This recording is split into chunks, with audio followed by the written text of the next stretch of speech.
Welcome to the Rank 'em Podcast Reaction Show, where Don and I talk about movies we've never seen, confess really to movies we've never seen, and recap stories that we couldn't tell in the entire big podcast. Yeah. So when we were in college, 2008 Defiance College, which I watched, I had like a free hour at work the other day, and I watched like the virtual tour of Defiance College. Okay. Filmed in March, and it's changed so much in the 12 years since I've been there. Really? That there's two new desktop computers in the lobby of the freshman dorm. Oh, wow. And that's pretty much it. It's just like we got new computers in here, and then there's computers in the room where we played Risk a lot. Oh, yeah. That's pretty much the changes in the 12 years since I've been there. So go you guys. Congrats on the new computers. Congrats on the 8 new computers. But we took a class called Screening Disabilities. Yep. That is not what we called it. Not politically correct to call it what we call it anymore. But there was a series of 6 movies that we watched, and the point was they were all movies about disabilities. And, you know, whether it was imperative to the plot that certain characters have certain these disabilities. Characters were disabled. Like, so the very first movie we watched is Finding Nemo. Well, he has a gimpy fin. He's got a bad fin. Is it imperative to the plot? It's absolutely imperative to the plot. Yes, 100% imperative to the plot. The guest instructor of the class disagreed.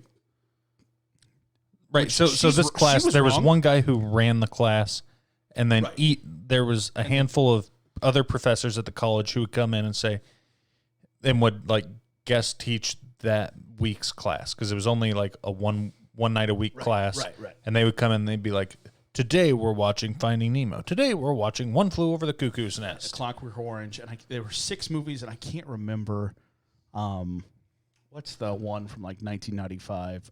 Forrest Gump. No, The Usual Suspects. Usual Suspects. And then I don't remember the other 2.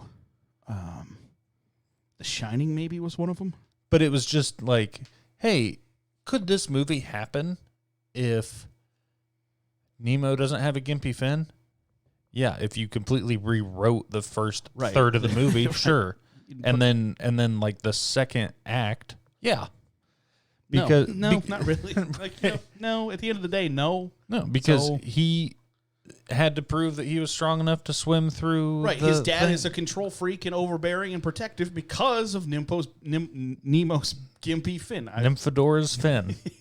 Nymphadora tonks. Nympho's fin. So that was it was one of the Clockwork Orange was one of the movies we saw in that class. Well, you dropped the class after that. I was as furious after because it wasn't like a debate. No, you're wrong. No, there was no debate in that class. Like I could say, do you think that this was necessary? Yeah, I think that the fin was necessary because of this. No, you're wrong. And then the blue-haired girl in the back can say something just fucking ridiculous, and that's perfectly fine. I think her name was Saffron. I'm not shitting you. I think her name was Saffron. I don't know what her... Saffron, if you're listening, great name, but you were wrong about Finding Nemo. So that's... How does it feel like walking around with a stripper's name all the time? Jesus. Like that's what I'm curious about. So I was fucking furious after that class, because then it's like, well, what can you tell us about other people or parts of this movie? It's like, well, the sharks are clearly alcoholics in recovery, and their goal to like break through their alcoholism is to bring alcohol to their recovery class, right, and then not drink it. Right. So at Alcoholics Anonymous, does everybody bring in a 40 and just stare at it for 2 fucking hours? No, that seems pretty counterproductive. Yeah. So not only are they alcoholics, but they're idiots. The one shark is named Bruce because that's what they called Jaws on set. They called Jaws Bruce. Do you know why I know that? Because you read IMDb. I watched the movie and then became obsessed with it and read every IMDb fact. Well, in a movie that popular that came out 45 years ago. So they it's got a lot of facts. They originally wanted to have a lot more of the shark in the movie, but it kept malfunctioning, and the very first time they put it in the water, it sank to the bottom of the fucking bay. Yeah.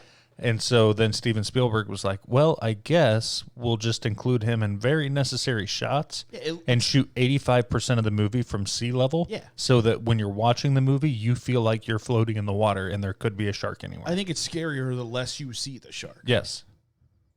Like, I love the movie A Quiet Place. And I love that that's a phenomenal movie. I love that it starts on like day 86 because you don't have to explain where these monsters or animals or whatever the hell they are come from, because it would be super unbelievable. Like, oh, aliens landed at the United States, and like, no, you're not gonna buy that shit. But on day 86, when you're just like, everybody's got to shut the fuck up. Ooh, well, now you've got me. Right. The Quiet Place is a phenomenal movie, and I haven't watched it since I watched it in movie theaters, and the only reason is I can't get my house as quiet as it was in that movie theater with those amazing speakers, because so when they did that movie, they used certain low frequency sounds that you can't actually hear, but give a certain like resonance that your body feels it, but your ears don't actually hear it. And you could hear, and it worked better in the movie theaters with their like super extreme setups than it does like watching A Quiet Place on your TV that you got for $200 on Black Friday 3 years ago. See, like the speakers on that aren't as high quality, so you're not going to get the actual like reverbance in your bones that you did when you were watching it in the movie theater. So I saw A Quiet Place here at our local not good movie theater. The first time I saw it in theaters. And the walls are really thin. And playing next door was Black Panther at the same time. So the entire time where A Quiet Place is you're trying to build the suspense, all I hear is, an action movie through the walls. Right. So I went and saw it at like the Regal Cinemas at the big town near us. And it like, I thought the lady in the row behind me was going to stab somebody if you even like made a sound. If you rustled your M&M's bag, she was going to cut you. And that made the movie so much better because like you've got to immerse yourself in like what's nice. I slurp my pop. If I sit there and go, those animals are going to come kill us too, man. Like it was phenomenal. I watched it in a Regal in Tomball, Texas, which is just north of Houston. And there was like 8 people in there. Not one person made one fucking sound until the credits were rolling. And then everybody silently got up and silently walked out. Yeah. Which like it phenomenal. Yeah. Great experience. But that's not that's a movie I've seen. I was trying to think of other movies that weren't included in my series of movies that I haven't seen. Like I said, I've never seen Gladiator. Have you ever seen Secret Window? Do you like thriller horror movies? Yeah. I don't think I have seen. It's a Johnny Depp one. That's like mid-2000s where he's a writer in the woods, right? Yep. Maybe I have seen it then. Well, not in the woods. He's at a... There's a Johnny he is Depp. in the woods. I was going to say, I think... Yes, I have seen it. I was trying to think. So, spoiler alert. He's writing in this cabin in the woods, Right, and he's a writer. someone keeps fucking with his house and is trying to kill him, and stabs his dog with a screwdriver and leaves it dead out there, and he walks outside. Well, it turns out he's having a schizophrenic breakdown, and he is doing this to himself. Right. Like that one. I'm trying to think of... Is it Vacancy or No Vacancy? I don't think I've seen that. No Vacancy is a 2012 movie. It was a lot older than that. But it's very similar to Secret Window, where it's there's 13 people are staying at an extended stay motel, but it's all one person's 13 personalities. I've never seen The Hills Have Eyes. That's a decent movie. It's kind of gross and disgusting and kind of freaky. I think I've only seen the first half of it though.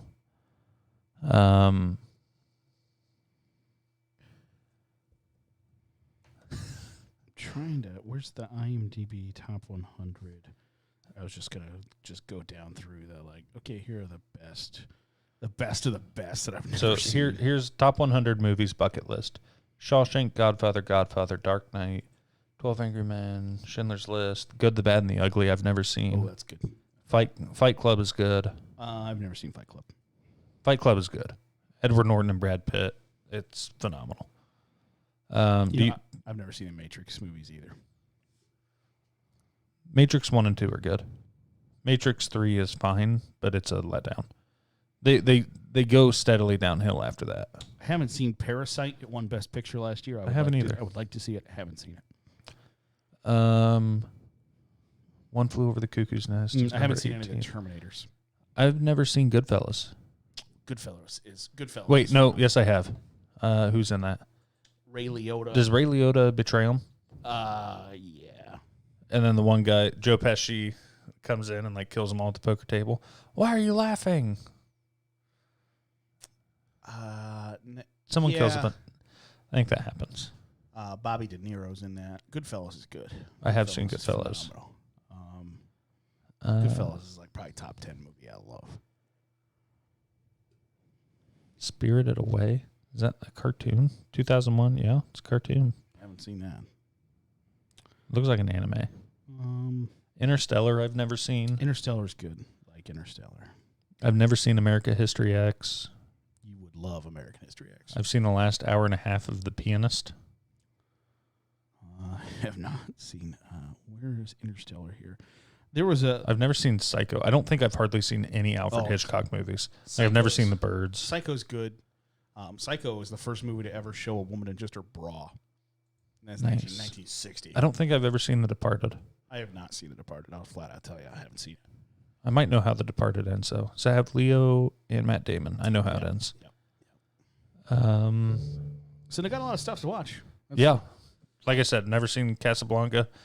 Not gonna fucking watch it till it's 100 years old. See, like that stuff, I don't judge any. Like people, you never seen Gone with the Wind? No, I haven't seen Gone with the Wind. Why have you? It came out 60 fucking years before I was born. Why the fuck would I have seen that? Plus, it's 9 hours. And Spider-Man Into the Spider-Verse, number 61 all time. That's on Netflix. It's a cartoon. You should probably watch it. we'll see. So that'll do it for this week's reaction show. Hopefully you don't hate us too much. If you do, tweet at Zach Seawright. Yep. And let him know. Let him know that you're glad that he's kicked off the podcast. Yeah, forever. And you can find us Facebook, Twitter, YouTube at Ring of Podcast. 5-star review. We'll read them on the air, however great they are. Like, subscribe, however you can help us out. We do appreciate it. For at Donnie_G, I am at Garrett Seawright, and we will catch you next time right here on the Wrinkle Podcast. On the Wrinkle Podcast.